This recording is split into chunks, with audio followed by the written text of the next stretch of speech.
हक बनता है उसका।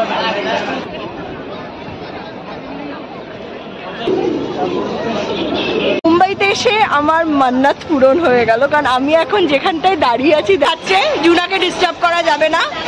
আর প্রিয়াঙ্কা কিন্তু আইসক্রিম নিয়েছে, যে আইসক্রিম এয়ারপোর্ট তো পৌঁছে ওয়েট করছি, তো আসুক। ফিরছি এখন প্রায় 2টা বাজে, আর আবার একসঙ্গে। সো ট্রিপ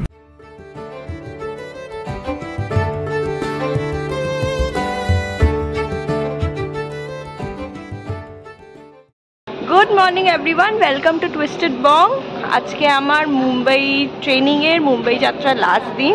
আজকে রাতের ফ্লাইটে আমি ব্যাক টু কলকাতার মেয়ে কলকাতায় ফিরে যাবে। সো সারাদিন বেশ কিছু প্ল্যানস আছে, সে প্ল্যানসটা কী সেটা আমি সারাদিনে আস্তে আস্তে রিভিল করবো তোমাদেরকে। সো দেখতে থাকো আজকের ব্লগ। আই এম শিওর আজকের ব্লগটা তোমাদের খুব ভালো লাগবে, আমিও ভালোভাবে করতে পারবো। সো রাতেরবেলা কলকাতা ফিরছি। গুড মর্নিং এভরিওয়ান, সবাই কেমন আছো? নতুন ভিডিও নতুন ব্লগ আবার চলে এলাম ক্যামেরার সামনে। অ্যান্ড লাস্ট ব্লগে যেটা তোমরা দেখেছিলে যে রুবেয়া তো মুম্বাই গেছিল। সো মুম্বাইতে ওর ট্রেনিংস অ্যান্ড স্কুলের কিছু কাজ ছিল, তো দুদিন ওতেই ব্যস্ত ছিল, সেইভাবে মুম্বাই ঘুরতে পারেনি। আজকে ও ফিরবে, আজকে ওর রাতে ফ্লাইট আছে, 9টা সামথিং এর ফ্লাইট, আর এখানে পৌঁছাতে 11:30। সো আজকে যেহেতু ফ্রি ডে, আজকে ওরা বেরিয়েছে মুম্বাই দর্শনের জন্য। অ্যান্ড যেখানেই যাবে সবকিছু অবভিয়াসলি তোমাদের সঙ্গে শেয়ার করবে। আর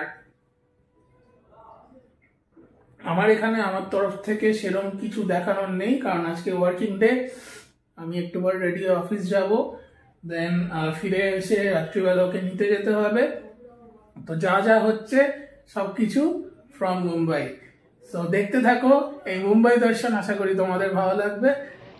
বলা হয় যে কোনো শুভ কাজ শুরু করার আগে যদি গণেশ ঠাকুর বা গণপতি বাপ্পার আমরা আরাধনা করি তাহলে সেটা খুব ভালোভাবে হয়, কোনো বাধা ছাড়া হয়। তো আমরাও আমাদের মুম্বাই ভ্রমণ শুরু করলাম সিদ্ধিবিনায়ক মন্দিরে গিয়ে। সিদ্ধিবিনায়ক মন্দির মানে মুম্বাইতে যারা থাকে তাদের কাছে প্রচণ্ড প্রিয়, কারণ বিশ্বাস করা হয় ওখানে গিয়ে কোনো মনের ইচ্ছা প্রকাশ করলে সেগুলো নাকি পূরণ হয়। তো আমরাও গেছিলাম, গিয়ে নিজেদের ইচ্ছে বলে এসছি, আর এটাই প্রার্থনা করেছি আমাদের জীবন যেন বাধা ছাড়া সব মনের ইচ্ছে যেন আমাদের সবার পূর্ণ হয়।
মাহিম দরগা, যেটা সাউথ মুম্বাইয়ের মাহিম এলাকাতে আছে। মুম্বাইয়ের পুলিশ এই জায়গাটাকে খুব মানে আর খুবই শ্রদ্ধা করে। আমরাও ভেতরে গেলাম, দারুণ পরিবেশ, খুবই ভালো লাগলো।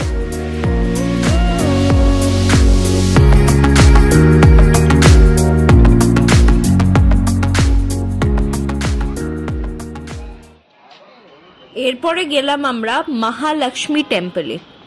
এই মন্দিরটি 1831 সালে তৈরি হয়েছিল। নাম থেকে যেরকম বোঝা যাচ্ছে এই মন্দিরে প্রধানত মা লক্ষ্মীকে পুজো করা হয়, কিন্তু গিয়ে দেখলাম শুধু মা লক্ষ্মী না, ওখানে আরো অনেক ঠাকুরদের পুজো করা হয়। তার সাথে দেখলাম ওখানে অনেক লোক সকালবেলা ভক্তি ভরে পুজো করছেন। তার সাথে যেটা আমার সব থেকে ভালো লাগলো সেটা হচ্ছে একটা কোনায় অনেকে পায়রাদের চারা খাওয়াচ্ছিল। তো খুব ভাল লাগলো, আমরাও করলাম, মন্দির ঘুরে দেখলাম, খুবই সুন্দর একটা পরিবেশ ছিল। এরপর গেলাম আমরা মুম্বাইয়ের famous tourist spot Haji Ali দরগা। হাজি আলি দরগা আমাদের সবার কাছে খুবই চেনা নাম, অনেক মুভিজে দেখেছি, অনেক কিছুতেই দেখেছি, পড়েছি, কিন্তু গিয়ে দেখলাম যেটা সব থেকে সুন্দর সেটা হচ্ছে ওটা সিনিক বিউটি। মানে মাঝখানে দরগা, চারিদিকে জল, মানে বিউটিটাই এত সুন্দর। আমার মনে হয় হাজার হাজার লোক বোধহয় বিউটির জন্যই ওইদিকে যায়। আমরা যেদিন গেছিলাম তখন রেনোভেশন চলছিল, তাই খুব একটা বেশি ঘুরে দেখতে পারিনি, কিন্তু তার মধ্যেও যতটা পেরেছি একদম মন ছুঁয়ে গেছে। একদিকে জলের ঢেউয়ের আওয়াজ, তার মাঝখানে এই দরগা, মানে একটা অদ্ভুত একটা বিউটিফুল একটা এক্সপিরিয়েন্স। মনটাও কেমন একটা শান্তিভাব অনুভব করছিল, জাস্ট মনে হচ্ছিল ওখানে দাঁড়িয়ে থাকি, সমুদ্রের আওয়াজ শুনি আর এই সুন্দর দরগাটাকে দেখে যাই।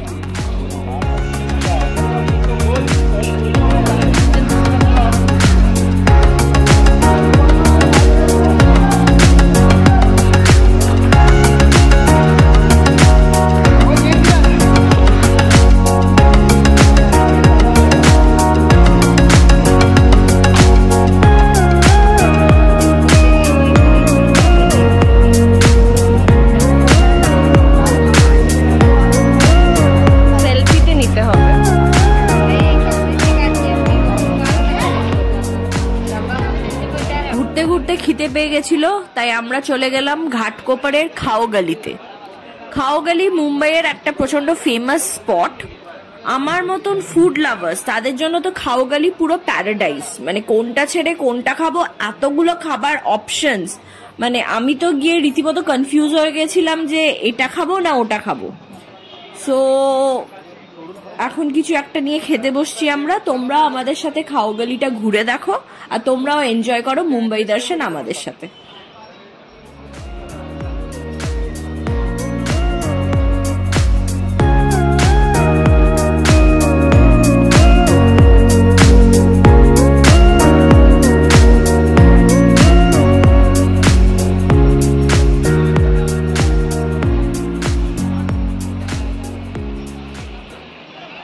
এখন আসছি মুম্বাইয়ের সব থেকে বড় tourist attraction Gateway of India আর তাজ হোটেল।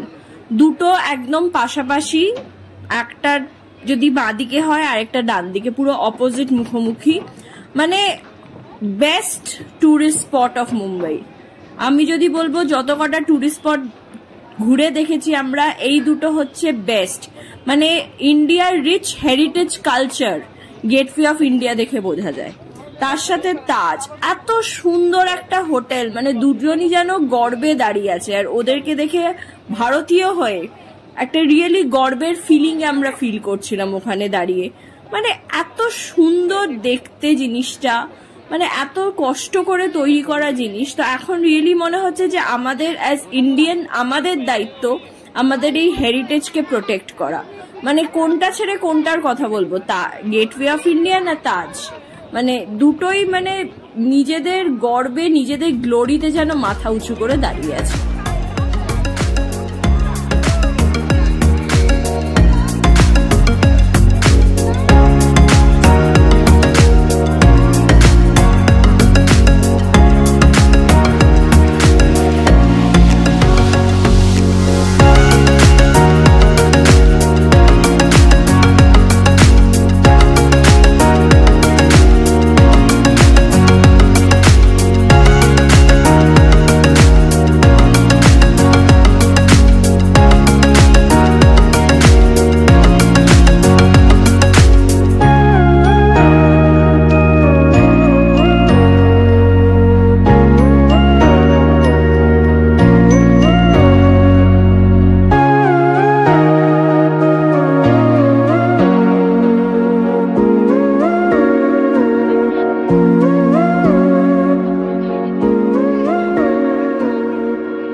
পর যেতে যেতে আমরা একসাথেই অনেক কটা জায়গা কভার করেছি।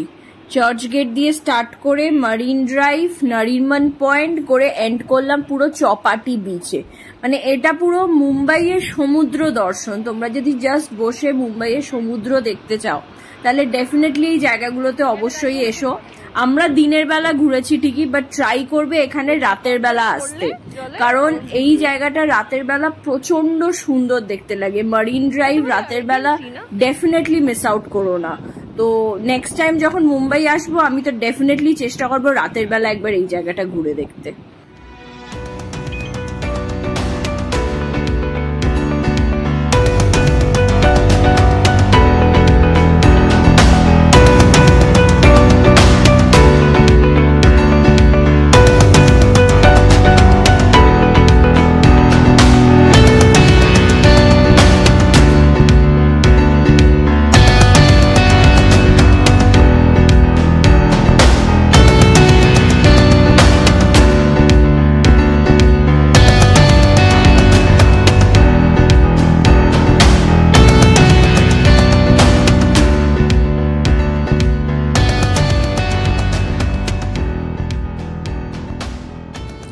এখন যেটা দেখছো সেটা হচ্ছে বান্দ্রা ওয়ারলি সি লিঙ্ক। নাম থেকেই বোঝা যাচ্ছে এটা বেসিক্যালি বান্দ্রা আর ওয়ারলিকে লিঙ্ক করছে এই ব্রিজটা। অসাধারণ সুন্দর ব্রিজ, চারিদিকে সমুদ্র, তার মধ্যে দিয়ে ব্রিজটা গেছে, দারুণ সিনিক বিউটি। আর এই ব্রিজটার ফলে ট্রাফিকটা একটু হলেও কম, বিকজ খুব তাড়াতাড়ি লিঙ্কটা করে এক জায়গা থেকে আরেক জায়গা যাওয়া যায়। তো এটাও একটা মাস্ট ভিজিট স্পট, কারণ ব্রিজটা ওপর দিয়ে যাচ্ছে, চারিদিকে সমুদ্র, একটা অসাধারণ ফিলিং।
উঠলাম। আর তোমরা তো মোটামুটি দেখতেই পাচ্ছ মুম্বাইতে কেমন ঘুরছে।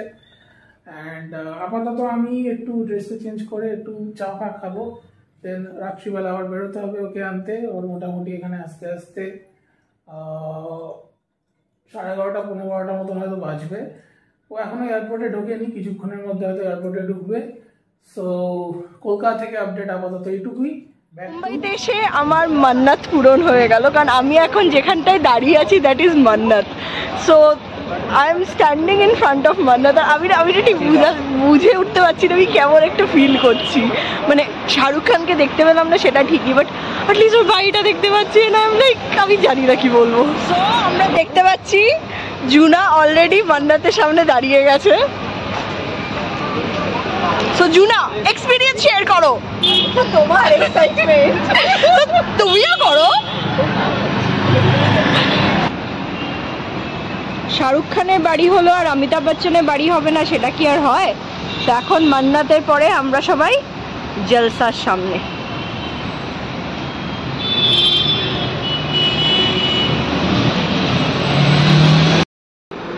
শিবশক্তি, অজয় দেবগনের বাড়ি।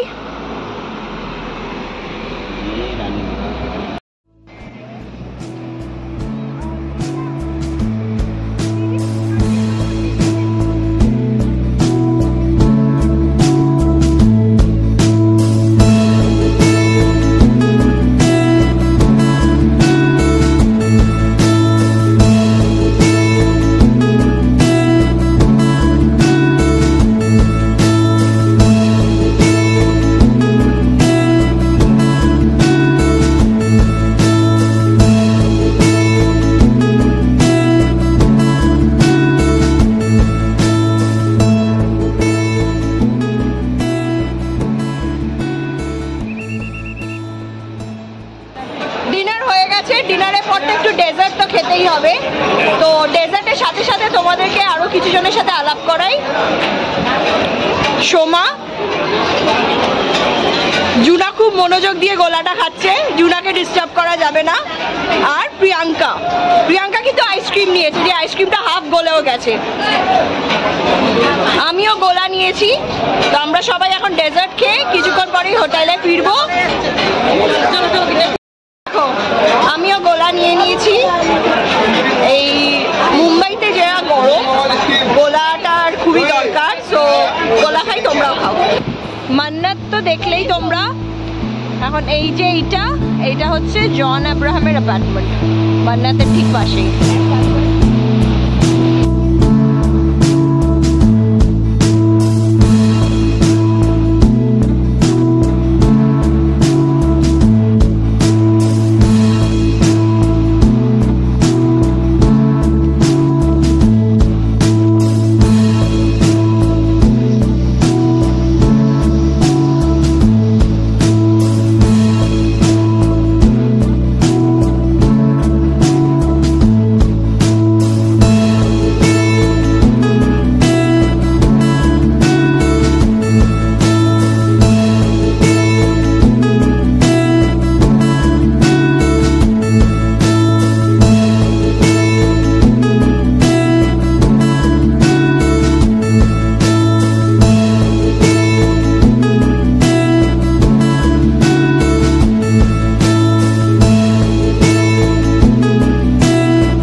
রাত 12টা বাজে আর আবার চলে এলাম ক্যামেরার সামনে। আর দেখতে পাচ্ছ রেডি হয়ে গেছি, এয়ারপোর্ট যাচ্ছি। মুম্বাই যাওয়ার সময় ওর ফ্লাইট ডিলে করেছিল আর ফেরার সময় সেম কেস। যা মোটামুটি খবর পেলাম কলকাতায় ল্যান্ড করতে করতে 1টা মতন বাজবে। সো এখন বেরোই, গাড়ি বুক করে নিয়েছি, যাই, তারপর দেখা হবে।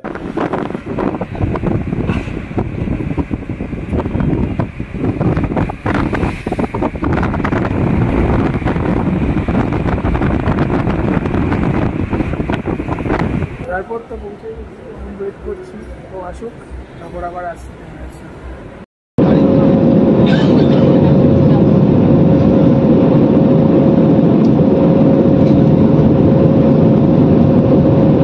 कृपया ध्यान दीजिए, सीट बेल्ट साइन ऑफ कर दिया गया है, लेकिन आप अपनी सुरक्षा के लिए कुर्सी की पेटी बांधे रखें। मास्क पहने रखना उचित है। धन्यवाद। Your attention please. The seat গাড়িতে উঠে গেছি, ফিরছি, এখন প্রায় 2টা বাজে আর আবার একসঙ্গে। সো ট্রিপ কেমন হলো? ট্রিপ তো খুবই ভালো হলো, অনেক কিছু শিখলাম, অনেক কিছু জানলাম। তো সত্যি এরকম একটা ট্রিপ খুবই দরকার ছিল, এই ট্রেনিংটা খুব দরকার ছিল। কিন্তু এই ফ্লাইট ডিলেগুলো খুবই প্রবলেম। এখন রাত্রি 2টো বাজে, কোথায় নামার কথা ছিল 11:30, নামলাম 1:30টার সময়। তো প্রচণ্ড টায়ার্ড। চলো বাড়ি যাই তারপর। সো বাড়ি পৌঁছে গেলাম আর এখানেই শেষ হলো মুম্বাইওয়ালা ব্লগ। আশা করি তোমাদের ভালো লেগেছে, আর ভালো লাগলে প্লিজ ভিডিওটা লাইক, কমেন্ট অ্যান্ড শেয়ার করে দিও, আর চ্যানেলটাকে সাবস্ক্রাইব করে নিও। দেখা হচ্ছে নেক্সট ব্লগে। Good night for now.